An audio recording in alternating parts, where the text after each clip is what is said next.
Hello! Welcome to my channel and I'm Dragonita Violeta. Today we're going to talk about ArtFight, my personal experiences and opinions that may make you approach it differently. While listening, here's my speed paint of all artworks made for the event. Being absent for a whole month, it was due to ArtFight, a yearly art event that only happens in the month of July and its celebration of art, OCs, and art trading basically.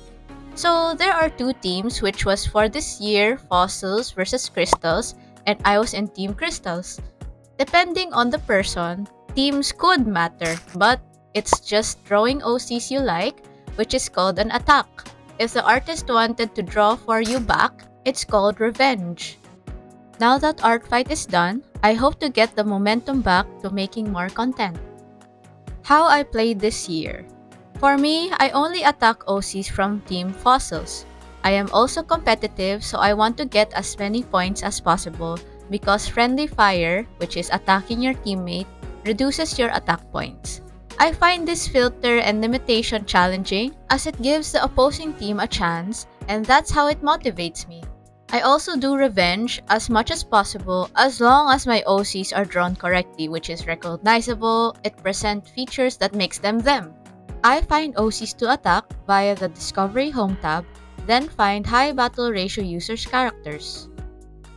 This was game-changing for me because I got to see artists with the most beautiful characters, world building, and art, then have so little to no defenses.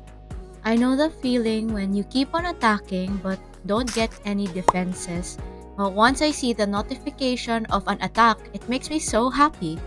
So I also want to attack them to make them happy. During this season, I've seen a lot of people making videos about ArtFight and how it's changed and become more popular, apparently. And most of their prominent tones can lean onto the negative side. Or maybe that's just my algorithm, but that's what I see. But it can be quite discouraging to even try or join in the first place if those are the first videos of research you're going to bump into. I wanted to say this, that we cannot control how people perceive, experience, or play ArtFight because in life, we all are complex human beings and have different feelings and values. Even if their mindset is wrong, let's just all be understanding of one another and not hate. With that said, what can we control? It's how we react. I understand the feeling when you attack someone and then they don't attack back, or sometimes don't even leave a comment. Makes my heart a little bit sad. But also consider that everyone is in a different place in life, that you don't see the privileges you have that they may not. It may be time, resources, or even the motivation or inspiration of making something. It's okay to hope, but do not demand. And you may say that they got something from you, then you don't get anything? Wrong. That's why these are the reasons why you should join ArtFight. Portfolio.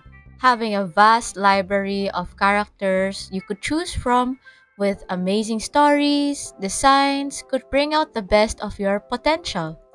Having hand-picked subjects of your artwork as well as practicing your accuracy in drawing characters is good for your artwork examples. It's your art, so using it for commissioned samples is okay unless stated in their perms that they don't want their character seen in public. The art is yours, but not the character nor its design. Let me clarify that. And then give credit where it's due. Most of my best pieces were from my art fight last year because I broke out of my comfort zone, leading to my next point. Experiment. This is the perfect time to try out things and you have a lot of artistic freedom because you're supposed to surprise the recipient and also yourself. Like for me, this year my aim was to touch upon mecha to broaden my range. This is for situation where you see someone looking for a certain art style or type of character to commission and you know that you can do it but don't have examples. You can't expect the client to just buy your "trust me bro." We need proof that you're capable, so this is a space where you can explore those categories that you have special cards to whip up when you need it. And if it happens that it was actually not for you, no harm done. At least you got to experience it where it's not pressured by a client or payment, not tainting your reputation as someone who does commissions. Discipline.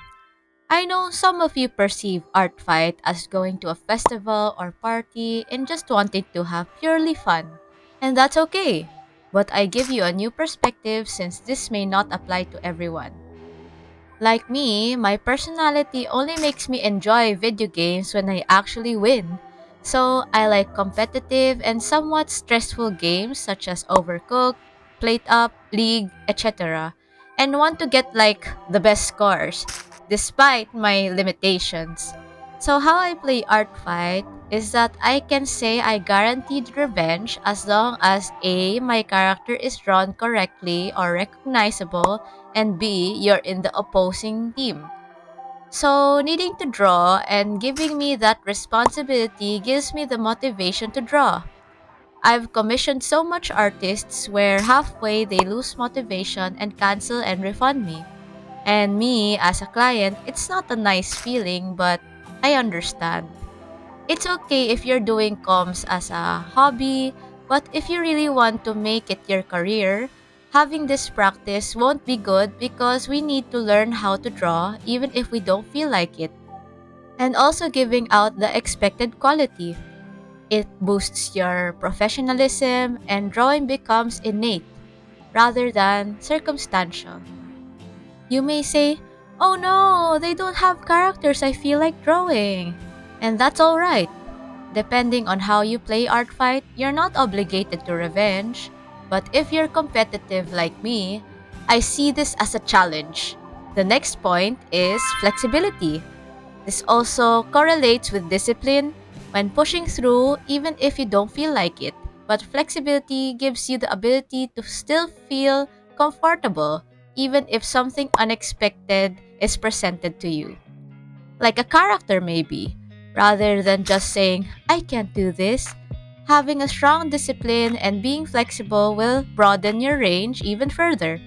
You can also correlate the earlier points I've said, where you can experiment in this new character type and it may even be good enough to become part of your portfolio. You'll never know unless you try.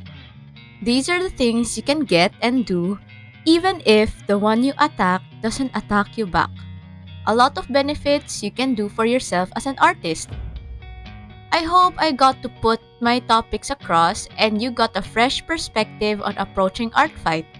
I wanted to give new ideas and share my thought process. No one is required to do these, but feel free to draw inspiration from it. And if you do want to incorporate these to your style of Artfight, just like everything else, do so in moderation and always take breaks and be careful in not burning out. I too take breaks from making attacks to rest my hand, wrist, and brain. My takeaway is, your enjoyment should not be dependent on how other people respond or reciprocate. Enjoyment depends on your mindset and how you respond. This is also applicable in real life. Hope I got to share something substantial and I hope I'll see you in Artfight next year. God bless and thanks for watching!